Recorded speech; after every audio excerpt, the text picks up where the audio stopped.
যে নারী আমার স্বামীর সঙ্গে সম্পর্ক করছিল সে একদিন হঠাৎ আমার বাসার দরজায় এসে দাঁড়ালো। ঠোঁটে আত্মবিশ্বাসী হাসি আর প্রথম কথায় বলল, আমি আপনার স্বামীর সন্তানের মা হতে যাচ্ছি। এবার আপনি এই বাসা ছেড়ে চলে যান, আমরা এখানে আমাদের সংসার শুরু করব। সে ভেবেছিল আমি ভেঙে পড়ব, কিন্তু আমি যে সিদ্ধান্ত নিয়েছিলাম তা শুধু তাকে নয়, আমার স্বামীকেও স্তব্ধ করে দিয়েছিল।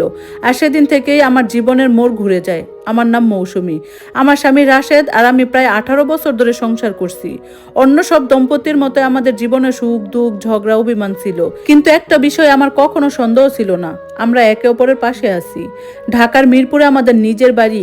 এই বাড়িটা একদিনে হয়নি, বছরের পর বছর কষ্ট করে টাকা জমিয়ে ব্যাংক ঋণ নিয়ে কত কষ্ট করে স্বপ্ন বুনে আমরা ইটের পর ইট সাজিয়ে এই বাড়িটা বানিয়েছিলাম। আমাদের 2 সন্তান, একজন কলেজে পড়ে আরেকজন স্কুলে। আমাদের পুরো জীবনটাই ছিল ওদের ভবিষ্যৎ গড়ে তোলার লড়াই। অনেক কঠিন সময় গেছে, ব্যবসায় লোকসান হয়েছে, অর্থ কষ্ট হয়েছে, এমনকি মাস শেষে বাজার করা টাকাও কখনো কখনো চিন্তার কারণ হয়ে গেছে। তবু আমরা টিকে ছিলাম। তাই যখন রাশেদ হঠাৎ করে প্রতিদিন অনেক রাতে বাসায় ফিরতে শুরু করলো, আমি খুব একটা সন্দেহ করিনি। সে বলতো অফিসে অনেক চাপ, নতুন প্রজেক্ট এসেছে, ক্লায়েন্টদের সঙ্গে মিটিং শেষ করতে দেরি হয়ে গেছে। প্রায় প্রতিদিনই রাত 10টা-11টায় সে বাসায় ফিরতো। আমি খাবার গরম করে অপেক্ষা করতাম, কিন্তু সে 2-1 লোকমা খেয়েই বলতো খুব ক্লান্ত লাগছে, পরে কথা বলি। তারপর সোজা ঘুমিয়ে পড়তো। আমি যখন জিজ্ঞেস করতাম সব ঠিক আছে তো, সে বিরক্ত হয়ে বলতো, এত চিন্তা করো না তো, একটু শান্তিতে থাকতে দাও। আমি ভেবেছিলাম সত্যিই হয়তো কাজের চাপ, তাই তাকে সময় দিয়েছিলাম। আমি বিশ্বাস করতাম বিশ্বাস তো সংসারের সবচেয়ে বড় ভিত্তি, কিন্তু আমি জানতাম না সেই বিশ্বাসের ভিতরে অনেক আগেই ফাটল ধরেছে। সেদিন সকালটা ছিল একেবারে সাধারণ। রাশেদ অফিসে চলে গেছে, আমি ছেলে মেয়েদের স্কুলে নিয়ে যাওয়ার প্রস্তুতি নিচ্ছি। ঠিক তখনই দরজার কলিং বেল বেজে উঠলো। এত সকালে কেউ আসবে আমি আশা করিনি। দরজা খুলতেই দেখি প্রায় 35-36 বছরের এক নারী দাঁড়িয়ে আছে। দামি শাড়ি, পরিপাটি সাজ, হাতে ব্যাগ, মুখে এমন এক আত্মবিশ্বাস যেন এই বাড়িতে বহুবার এসেছে। কয়েক সেকেন্ড আমরা দুজন শুধু একে অপরের দিকে তাকিয়ে রইলাম। তারপর সে মুচকি হেসে বলল, আপনি কি মৌসুমী? আমি মাথা নাড়লাম। সে বলল, আমি তানিয়া। নামটা আমার কাছে সম্পূর্ণ অপরিচিত। আমি ভদ্রভাবে জিজ্ঞেস করলাম, কাকে চান? সে কোনো উত্তর না দিয়ে আমার কাঁধের পাশ দিয়ে ঘরের ভেতর তাকাতে লাগলো। ড্রয়িং, সিঁড়ি, দেয়াল সবকিছু এমনভাবে দেখছিল যেন বাড়িটা পরখ করছে। তারপর খুব শান্ত গলায় বলল, আমি রাশেদের সন্তানের মা হতে চলছি। মুহূর্তের জন্য যেন আমার মনে হলো আমি ভুল শুনছি। হয়তো এত সকালে মাথা ঠিক মতো কাজ করছে না, কিন্তু সে থামলো না। একই আত্মবিশ্বাসে বলল, এখন সময় হয়েছে, আপনি এই বাড়ি ছেড়ে চলে যান। আমি আর রাশেদ এখানে আমাদের নতুন সংসার শুরু করব। আমি স্তব্ধ হয়ে তার দিকে তাকিয়ে রইলাম। সে হয়তো অপেক্ষা করছিল আমি চিৎকার করব, হয়তো ভেঙে পড়ব, হয়তো তার পায়ে ধরে কাঁদবো, কিন্তু আমি কিছুই করলাম না। বরং ধীরে ধীরে ঠোঁটে হাসি ফুটিয়ে বললাম, আচ্ছা ভেতরে আসুন। সে অবাক হয়ে গেল। আমি আবার বললাম, এসে বসুন। যেহেতু এই বাড়িতে থাকতে চান, আগে আপনাকে বাড়িটার কিছু সমস্যা দেখিয়ে দেই। ছাদের কোন অংশে পানি পড়ে আর কোন কোনায় কাঠ নষ্ট হয়ে গেছে, এসব জেনে রাখলে পুরো সুবিধা হবে। আমার কথা শুনে তার মুখের আত্মবিশ্বাস প্রথমবারের মতো কেঁপে উঠল। সে বুঝতেই পারছিল না আমি কি সত্যি সব মেনে নিয়েছি, নাকি আমি এমন কোনো খেলা শুরু করছি যার শেষটা সে কল্পনাও করতে পারেনি। তানিয়ার ঠোঁটের হাসিটা এক মুহূর্তের জন্য মিলিয়ে গেল, তবে খুব দ্রুতই সে নিজেকে সামলে নিল, যেন বাড়িটা আগেই তার হয়ে গেছে। এমন ভঙ্গিতে আমাকে পাশ কাটিয়ে ভেতরে ঢুকে পড়ল। তার বড় হ্যান্ডব্যাগটা আত্মবিশ্বাসের সঙ্গে দুলছিল। আমি দরজা বন্ধ করে তাকে ড্রয়িং রুমে নিয়ে এলাম। বসুন। আমি পুরনো চামড়ার সোফাটার দিকে ইশারা করে বললাম, আরাম করে বসুন। তবে একটা কথা বলে রাখি, বাম পাশটা একটু বসে গেছে। রাশেদ গত 3 বছর ধরে বলছে ঠিক করবে, এখনো সময় হয়নি। সে বসে পড়ল, তবে এমন ভাবে যেন সোফাটা তার দামি শাড়ি নষ্ট করে দেবে। আমি রান্নাঘরে গিয়ে নিজের জন্য এক গ্লাস পানি নিয়ে এলাম। তাকে কিছু দিলাম না, তার সামনে বসে শুধু অপেক্ষা করতে লাগলাম। কিছুক্ষণ পর তানিয়ার গলা পরিষ্কার করে বলল, আমার মনে হয় আপনি পরিস্থিতিটা বুঝতে পারছেন না মৌসুমী, এটা কোনো আলোচনা নয়। আমি আর রাশেদ। আমি শান্ত গলায় বললাম, রাশেদ আর তুমি কি?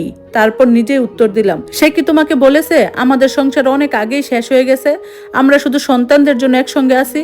আমি তাকে আর বুঝি না, আমি নাকি বদলে গেছি? তানিয়া চুপ করে রইল। আমি আবার বললাম, আর একটা কথা কি বলেছে, তুমি গর্ভবতী হলে সে আমাকে ছেড়ে তোমাকে বিয়ে করবে, এই বাড়িটাও তোমাদের হবে? সে এবার ঠোঁট কামড়ে ধরলো। আমি সোফায় হেলান দিয়ে বসলাম। শোনো তানিয়া, 18 বছর ধরে আমি সেই মানুষটার সঙ্গে সংসার করছি যে কিভাবে মানুষকে গল্প শোনায় সেটা আমার চেয়ে ভালো কেউ জানে না। আমি প্রশ্ন করলাম, এই বাড়ি সম্পর্কে সে তোমাকে কি বলেছে? সে বলল, 4টা বেডরুম, ভালো লোকেশন, নিজের বাড়ি। আমি তাকে থামিয়ে দিলাম। মাস্টার বাথরুমের পাইপের কথা বলেছে, বর্ষাকালে এলেই পুরো বাথরুমে পানি উঠে যায়। 2015 সাল থেকে রাশেদ বলে আসছে ঠিক করবে, এখনো করেনি। তার মুখের আত্মবিশ্বাস একটু একটু করে কমে আসছিল। সে বলল, এসব সমস্যা আমি সামলে নিতে পারবো। আমি উঠে দাঁড়ালাম। তাহলে এসো, পুরো বাড়িটাই ঘুরে দেখাই। আমি তাকে এক একে সব ঘর দেখালাম। মেয়ের ঘরের জানালার রং উঠে যাওয়ার গল্প বললাম। 7 বছর বয়সে জানালা দিয়ে বের হতে গিয়ে এমন হয়েছিল। ছেলের ঘরের দেয়ালে দাগ দেখালাম, ক্রিকেট খেলতে গিয়ে বল লেগে গিয়েছিল। রান্নাঘরের ওভেন দেখালাম, যেটা এক পাশ শুধু গরম হয়। পেছনের দরজাটা দেখালাম, যেটার তালা ঠিক মতো লাগে না। স্টোর রুমের কোণ দেখালাম, যেখানে গত বছর ইঁদুর প্লাস্টার কেটে ফেলেছিল। পেছনের ড্রেন দেখালাম, বাড়ি বৃষ্টি হলে উপচে পড়ে। জেনারেটরটা দেখালাম, যেটা 2-3 বার লাথি না মারলে স্টার্ট নেয় না। আর ড্রয়িং রুমের ছাদের সেই অংশটাও দেখালাম, যেখানে মাসের পর মাস ধরে ঘুন পোকা কাটছে। সব ঘুরে দেখার পর আমরা বাড়ির উঠোনে এসে দাঁড়ালাম। এবার তানিয়া আত্মবিশ্বাস আগের মতো আর নেই। সে নিচু গলায় বলল, আপনি আমাকে ভয় দেখাচ্ছেন? আমি মাথা নাড়লাম, না, আমি শুধু সত্যিটা দেখাচ্ছি। এটা নতুন বাড়ি নয়, এটা 18 বছরের পুরনো একটা সংসার। এখানে 18 বছরের সুখ যেমন আছে, তেমনি 18 বছরের সমস্যাও আছে। ছাদ চুইয়ে পানি পড়ে, গিজার মাঝে মাঝে কাজ করে না, আর আশেপাশের প্রতিবেশীরা এমন, তোমার খবর তুমি জানার আগে তারা জেনে যাবে। তানিয়া বলল, কিন্তু রাশেদ তো বলছে। আমি মুচকি হেসে বললাম, রাশেদ অনেক কিছুই বলবে। আমি তার দিকে এক পায়ে গিয়ে এলাম। সে কি বলেছে? গত 6 বছর ধরে সে আলাদা ঘরে ঘুমায়। সে কি বলেছে? অফিসে তার আরেকজনের সঙ্গে সম্পর্ক আছে, সেটা আমি অনেক আগে জেনে গেছি। সে কি বলেছে? সে অনেক টাকা ঋণ করে বসে আছে, যেটা এখন পর্যন্ত কারো কাছে স্বীকার করেনি। তানিয়ার মুখ একেবারে ফ্যাকাশে হয়ে গেল। আমি শান্ত স্বরে বললাম, আমি অনেক দিন ধরে সব জানি, তাড়াহুড়া করে কোনো সিদ্ধান্ত নেইনি, কারণ আমি নিজের ভবিষ্যৎ গুছিয়ে নিচ্ছিলাম। সে কাপা গলায় জিজ্ঞেস করলো, কি গুছিয়ে নিচ্ছেন? আমি আবার সেই মিষ্টি হাসিটা হাসলাম। রাশেদ যখন তোমাকে এই বাড়ির গল্প বলেছে, তখন কি বলেছে বাড়িটা আইনগতভাবে আমার নামে? তানিয়ার চোখ বিস্ময়ে বড় হয়ে গেল। আমি বললাম, বিয়ের আগে আমার বাবা এই বাড়ির জন্য টাকা দিয়েছিলেন, সব কাগজপত্র আমার নামে। রাশেদের এখানে কোনো মালিকানা নেই। সে কিছু বলতে গিয়েও থেমে গেল। আমি আরো বললাম, এটাও কি বলেছে আমার নামে আরো 2টি ফ্ল্যাট আছে, কিংবা আমি ঘরে বসে একটা অনলাইনে ব্যবসা চালাই? সে ভেবেছে আমি শুধু সংসার সামলাই, অথচ আমি নিজের ভবিষ্যৎ অনেক আগেই তৈরি করে ফেলেছি। তানিয়া ধীরে ধীরে পিছিয়ে গেল। আমি বললাম, তুমি আমার বাড়ি নিতে আসোনি, তুমি এমন একজন মানুষকে নিতে এসেছো যার কাছে আছে শুধু মিথ্যা, ঋণ আর ভাঙা প্রতিশ্রুতি। এরপর আমি মোবাইল ফোনটা বের করলাম। তোমার সঙ্গে হওয়া পুরো কথোপকথন আমি রেকর্ড করেছি, আর আমার আইনজীবী নম্বর স্পিড ডায়ালে আছে। আমি একটু থামলাম। এখন তুমি এই বাড়ি থেকে বেরিয়ে যাবে। রাশেদকে বলবে তোমার সিদ্ধান্ত বদলে গেছে, তারপর আমাদের জীবন থেকে চিরতরে চলে যাবে। কারণ যদি আর একবারও তোমাকে এখানে দেখি কিংবা জানতে পারি তুমি আমার সংসার ভাঙার চেষ্টা চালিয়ে যাচ্ছ, তাহলে রাশেদের সব সত্যি আমি সবার সামনে প্রকাশ করব। আর আত্মীয় স্বজন, বন্ধু বান্ধব, ব্যবসায়িক অংশীদার কেউ বাদ যাবে না। তানিয়ার চোখ দিয়ে এবার টপ টপ করে পানি পড়তে লাগলো। আমি ধীরে ধীরে বললাম, ভাবো, এমন একটা মানুষকে নিয়ে কি সত্যি তুমি সংসার করতে চাও? সে মাথা নাড়লো। ভালো, তাহলে আমরা একে অপরকে বুঝতে পেরেছি। আমি তাকে গেট পর্যন্ত এগিয়ে দিলাম। সে ধীরে ধীরে রাস্তা দিয়ে চলে গেল। গেট বন্ধ হওয়ার শব্দটা কানে আসতে আমি গভীর একটা নিঃশ্বাস ফেললাম। তারপর প্রথম ফোনটা করলাম আমার আইনজীবীকে, সবশেষে ফোন করলাম রাশেদকে। সে ফোন ধরতে আমি শুধু বললাম, এখনই বাসায় আসো, আমাদের ডিভোর্স নিয়ে কথা বলতে হবে।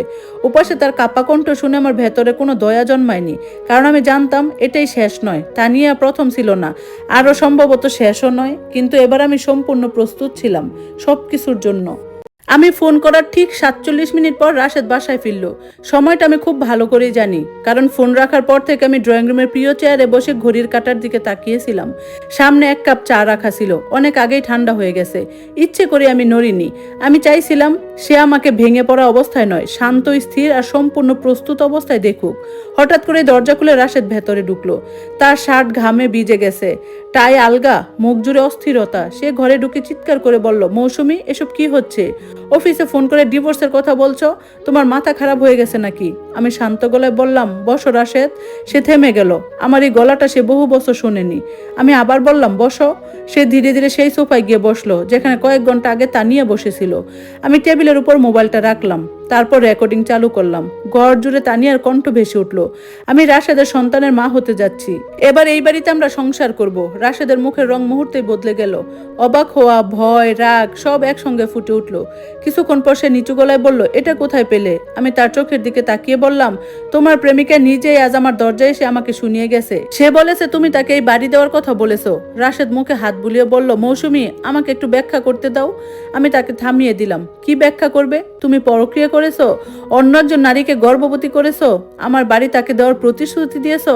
সে কোনো উত্তর দিতে পারলো না। আমি তার দিকে তাকিয়ে থাকলাম। 18 বছর এই মানুষটার জন্য কত কিছু করেছি। চাকরি হারানোর সময় পাশে দাঁড়িয়েছি, তার মায়ের অসুস্থতার সময় দিনরাত হাসপাতালে থেকেছি, সংসারের প্রতিটি ঝড়ে তার হাত শক্ত করে ধরে রেখেছি। আর আজ সে আমার চোখের দিকে তাকাতেও পারছে না। অনেকক্ষণ পরে সে ফিসফিস করে বলল, আমি দুঃখিত, এসব হওয়ার কথা ছিল না। আমি হেসে ফেললাম। এসব হওয়ার কথা ছিল না? তাহলে কি হওয়ার কথা ছিল? আমি কিচ্ছুই জানবো না? তুমি বাইরে বাইরে সম্পর্ক করবে আর আমি ঘরে বসে রান্না করব? সে মাথা নিচু করে রইল। আমি ধীরে ধীরে বললাম, রাশেদ, তোমার প্রক্রিয়ার কথা আমি আজ জানতে পারিনি। সে মাথা তুলে তাকালো।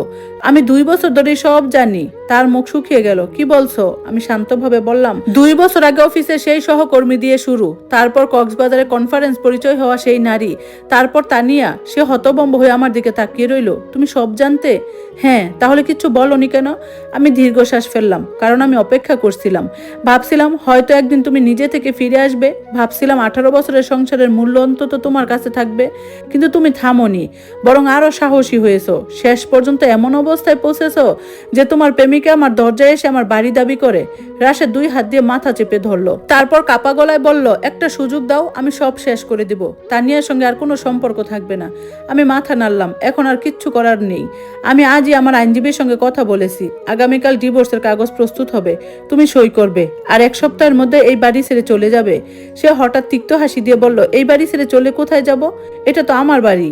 আমি পাশে ড্রয়ার খুলে একটা ফাইল বের করলাম, তার সামনে রেখে বললাম, না, এটা তোমার বাড়ি নয়। সে ফাইলটা খুলে দেখতে লাগলো। প্রতিটি পৃষ্ঠা উল্টানোর সঙ্গে সঙ্গে তার মুখ আরো ফ্যাকাশে হয়ে গেল। সে বিড়বিড় করে বলল, সব তোমার নামে? আমি মাথা নাড়লাম। হ্যাঁ, বাড়ি, গাড়ি, ব্যাংকের সঞ্চয় আর আমার অন্য সম্পত্তিগুলো, কোনোটাতেই তোমার নাম নেই। সে ফাইলটা টেবিলে ছুঁড়ে ফেলে চিৎকার করে উঠলো, তাহলে এতদিন তুমি এসব পরিকল্পনা করছিলে? আমার গলাটা এবার সামান্য কেঁপে উঠলো। না, আমি পরিকল্পনা করছিলাম না। আমি তোমাকে ভালোবাসতাম। আমি আমাদের সংসারটাকে বাঁচাতে চেয়েছিলাম, কিন্তু তুমি প্রতিবার নিজের সিদ্ধান্ত নিজেই নিয়েছো। এখন সেই সিদ্ধান্তের দামও তোমাকেই দিতে হবে। হঠাৎ সে উঠে দাঁড়ালো। টেবিলের উপর রাখা চায়ের কাপটা মাটিতে পড়ে গেল। সে চিৎকার করে বলল, তাহলে তুমি কি চাও? আমি তোমার পায়ে পড়ি, কাঁদি? আমি তার চোখের দিকে তাকিয়ে শুধু বললাম, আমি চাই তুমি এই বাড়ি ছেড়ে চলে যাও। সে কিছুক্ষণ আমার দিকে তাকিয়ে রইল। তারপর হঠাৎ গলার স্বর বদলে গেল। প্রথমবারের মতো আমি তার চোখে ভয় দেখলাম। সে আস্তে করে বলল, আমাদের সন্তানদের কি হবে? আমি বললাম, ওরা এখন সব বোঝার মতো বড় হয়েছে। আমি ওদের সত্যিটাই বলবো। তোমার বিরুদ্ধে ঘৃণা তৈরি করার জন্য নয়, বরং যাতে তারা বুঝতে পারে কেন তাদের বাবা আর এই বাড়িতে থাকে না। সে আবার ধপ করে সোফায় বসে পড়ল, হার মানা মানুষের মতো। ধীরে ধীরে বলল, আমি কখনো ভাবিনি শেষটা এমন হবে। আমি উত্তর দিলাম, আমিও ভাবিনি। ঠিক তখনই কলিং বেল বেজে উঠলো। মোবাইলের স্ক্রিনে তাকিয়ে দেখলাম আমার আইনজীবী এসে গেছে। আমি উঠে দাঁড়িয়ে শাড়িটা ঠিক করলাম। দরজার দিকে হাঁটতে হাঁটতে বললাম, উনি এসেছেন। এখন আমাদের অনেক বিষয় ঠিক করতে হবে। ডিভোর্স, সন্তানদের দায়িত্ব, সম্পত্তির বিষয়, আর তোমার এই বাড়ি ছাড়ার সময়। দরজা খোলার আগে আমি শেষবারের মতো রাশেদের দিকে তাকালাম। আরেকটা কথা। সে মাথা তুলল। আমি শান্ত গলায় বললাম, তানিয়া আজ সকালেই চলে গেছে। সে আর ফিরে আসবে না। অর্থাৎ তোমার এখন আর কোনো প্রেমিকা নেই, নেই কোনো বাড়ি, নেই কোনো স্ত্রী। যেটুকু আছে সেটা শুধু তোমার চাকরি। আমি দরজা খুলে আমার আইনজীবীকে ভেতরে স্বাগত জানালাম। পেছন থেকে খুব ক্ষীণ একটা কান্না ভেসে এলো। রাশেদ কাঁদছিল, কিন্তু আমার চোখ আর এক ফোঁটা জল এলো না। কারণ 18 বছরের বিশ্বাসঘাতকতা আমার সব কান্না অনেক আগেই শুকিয়ে দিয়েছে। এবার শুধু হিসাব মেটানোর পালা, আর আমি সেই হিসাব মেটানোর জন্য সম্পূর্ণ প্রস্তুত। 6 মাস পর মিরপুরের বাড়িটা এখন যেন একেবারে অন্যরকম লাগে। শান্ত, স্বস্তির, হালকা। ছাদের ঘুনপোকা পরিষ্কার হয়েছে, বাথরুমের পাইপলাইন ঠিক হয়েছে, জেনারেটরও এখন একেবারেই স্টার্ট নেয়। মজার ব্যাপার হলো, জীবন থেকে অপ্রয়োজনীয় বোঝা সরে গেলে অনেক সমস্যায় যেন নিজে থেকে ঠিক হয়ে যায়। আমার মেয়ে মেহেরিন, বয়স 16। আমি যখন ওকে ডিভোর্সের কথা জানালাম, সে শুধু শান্তভাবে বলেছিল, মা, আমি অনেক আগেই বুঝেছিলাম কিছু একটা হয়েছে। তুমি আগের মতো হাসতে না। আমার ছেলে রিদওয়ান 14 বছর। সে প্রথম 2 দিন নিজের ঘরেই ছিল। তারপর একদিন সে আমাকে জড়িয়ে ধরে শুধু বলল, বাবা খুব বড় ভুল করেছে। আমি আর কিচ্ছু বলিনি। রাশেদ এখন ঢাকার এক ছোট ভাড়া বাসায় থাকে। প্রতি রবিবার বাচ্চাদের ফোন করে। ওরা কথা বলে ঠিকই, কিন্তু আগের সেই উষ্ণতা নেই। শুধু দায়িত্ববোধ থেকে কয়েক মিনিটের কথা। আমাকেও সে অনেকবার ফোন করেছিল। প্রথম সপ্তাহে ক্ষমা চেয়েছিল, দ্বিতীয় সপ্তাহে ফুল পাঠিয়েছিল, তৃতীয় সপ্তাহে অভিযোগ শুরু করলো সব নষ্ট নাকি আমি করেছি। আমি নাকি সন্তানদের তার বিরুদ্ধে দাঁড় করিয়েছি। আমি কোনো উত্তর দেইনি, সব মুছে ফেলেছি। কারণ তখন আমি অতীত নয়, নিজের ভবিষ্যৎ নিয়ে ব্যস্ত। অনেক দিন ধরে আমি ঘরে বসে একটি ক্যাটারিং ব্যবসা চালাচ্ছিলাম। ডিভোর্সের পর পুরো মনোযোগ দেই সেদিকেই, একটি অর্ডার থেকে আরেকটি, তারপর বিয়ে, আকিকা, অফিস পার্টি। ধীরে ধীরে কাজ এত বেড়ে গেল যে আমাকে আরো লুক নিতে হলো। আমি আশেপাশের এলাকার কয়েকজন বিধবা ও স্বামী পরিত্যক্ত নারীকে কাজ দিলাম।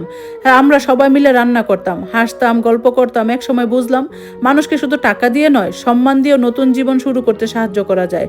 আজ আমার ব্যবসা থেকে অনেক আয় হয়। রাশেদ তার চাকরি করেও কোনোদিন এত আয় করতে পারেনি। আমি নিজের জন্য নতুন একটি গাড়ি কিনলাম, বাচ্চাদের নিয়ে কক্সবাজার আর সেন্ট মার্টিন ঘুরতে এলাম। মেহরিন এখন দেশের বাইরে পড়াশোনা করার স্বপ্ন দেখে। রিদওয়ান আবার আগের মতো হাসতে শিখেছে। আমরাও ধীরে ধীরে সুস্থ হয়ে উঠেছি। একদিন দুপুরে আমার আইনজীবী ফোন এলো। তিনি বললেন, মৌসুমী, তানিয়ার ব্যাপারে একটা খবর আছে। আমি চুপ করে শুনলাম। 3 সপ্তাহ আগে তার ছেলে হয়েছে। রাশেদকে অনেকবার যোগাযোগ করার চেষ্টা করছে, কিন্তু রাশেদ এখন তার ফোন ধরে না। কিছুক্ষণ আমি চুপ করে রইলাম। মেয়েটার জন্য খারাপ লাগছিল। যে মানুষ তাকে হাজার স্বপ্ন দেখিয়েছিল, শেষ পর্যন্ত সেই মানুষই তাকে একা ফেলে দিয়েছে। আইনজীবী আবার বললেন, তানিয়া তোমার সঙ্গে একবার দেখা করতে চায়, সে ক্ষমা চাইতে চায়। অনেকদিন পর আমরা একটা ছোট ক্যাফেতে দেখা করলাম। তানিয়াকে প্রথম চিনতেই পারিনি। আগে সেই আত্মবিশ্বাসী নারী আর নেই। চোখের নিচে কালি, সাধারণ পোশাক, কুলের শিশুটা নিশ্চিন্তে ঘুমাচ্ছে। আমি বসতেই সে কাপা গলায় বলল, আমাকে ক্ষমা করবেন। আমি তাকে থামিয়ে দিলাম। ক্ষমা চাইতে আসনি, আমি শুধু একটা প্রশ্নের উত্তর চাই। সে তাকালো। আমি বললাম, রাশেদের সঙ্গে সম্পর্ক শুরু করার সময় তুমি কি জানতে সে বিবাহিত? সে মাথা নিচু করে বলল, হ্যাঁ। সে বলেছিল আপনার সঙ্গে তার সম্পর্ক শেষ। আমি বিশ্বাস করেছিলাম। আমি ধীরে মাথা তুললাম। এই একই গল্প পৃথিবীর অসংখ্য নারী শুনেছে, আর অনেকে বিশ্বাস করেছে। তানিয়া কান্নায় ভেঙে পড়ল। আমি ভেবেছিলাম সে আমাকে বিয়ে করবে, কিন্তু সে তো কাউকেই ভালোবাসে না। আমি শান্ত গলায় বললাম, সে মানুষকে ভালোবাসে না, সে শুধু নিজের স্বার্থকে ভালোবাসে। কিছুক্ষণ পরে আমি শিশুটার দিকে তাকিয়ে জিজ্ঞেস করলাম, ওর নাম কি? তানিয়া আসতে বলল, রায়ান। আমি ব্যাগ থেকে একটা কার্ড বের করে তার হাতে বাড়িয়ে দিলাম। সে অবাক হয়ে তাকিয়ে রইল। আমি বললাম, এটা আমার অফিসের ঠিকানা। আমি একজন কর্মী খুঁজছি, চাইলে কাজ করতে পারো। বেতন খুব বেশি নয়, কিন্তু কাজটা সৎ। সে হতভম্ব হয়ে বলল, আমি আপনার এত বড় ক্ষতি করেছি, তারপর আমাকে সাহায্য করবেন? আমি মৃদু হেসে বললাম, কারণ আমি কাউকে চিরদিনের জন্য ফেলে দিতে শিখিনি। রাশেদ তোমাকে ব্যবহার করে ছুঁড়ে ফেলেছে, আমি রাশেদের মতো নই। তানিয়া এবার অন্যরকম কান্না কাঁদলো। এটা অনুতাপের কান্না ছিল না, এটা ছিল নতুন করে বাঁচার সুযোগ পাওয়ার কান্না। আজ 3 মাস হয়ে গেছে। তানিয়া এখন আমার প্রতিষ্ঠানে কাজ করে, খুব নিষ্ঠার সঙ্গে কাজ শেখে। তার ছেলেটাও মাঝে মাঝে অফিসে আসে। আমার সন্তানরাও তার সঙ্গে স্বাভাবিক আচরণ করে। সম্ভবত তারা বুঝেছে ভুল মানুষ করতেই পারে, কিন্তু সেই ভুল বুঝে বদলে যাওয়াটাই আসল বিষয়। রাশেদ একদিন খবর পেয়ে আমাকে ফোন করলো। রাগে চিৎকার করে বলল, তুমি আমার প্রেমিকাকে চাকরি দিয়েছো? আমি শান্ত গলায় বললাম, প্রাক্তন প্রেমিকা? আর হ্যাঁ, দিয়েছি। সে বলল, ও আমাদের সংসার ভেঙেছে। আমি অনেক দিন পর প্রাণ খুলে হেসেছিলাম। না রাশেদ, আমাদের সংসার তানিয়া ভাঙেনি, তুমি ভেঙেছো। তানিয়া শুধু তোমার ভুল সিদ্ধান্তের একটি অংশ ছিল। সে আর কিছু বলতে পারেনি। আমি ফোন কেটে দিয়েছিলাম। কিছুদিন পর রাশেদের একটি হাতে লেখা চিঠি পেলাম। সে লিখেছে, আমি জানি তুমি আমাকে আর কখনো ক্ষমা করবে না। আমি আমার পরিবার, সংসার, আমার সম্মান সব হারিয়েছি। এখন আমি নিজের ভুলগুলো বুঝতে শিখেছি। আমি শুধু চাই একদিন আমার সন্তানরা যেন আবার আমাকে সম্মান করতে পারে। চিঠিটা আমি বাস করে ড্রয়ারে রেখে দিলাম। কাঁদিনি, রাগও হলো না, শুধু মনে হলো আমি সত্যি অতীতকে পেছনে ফেলে এসেছি।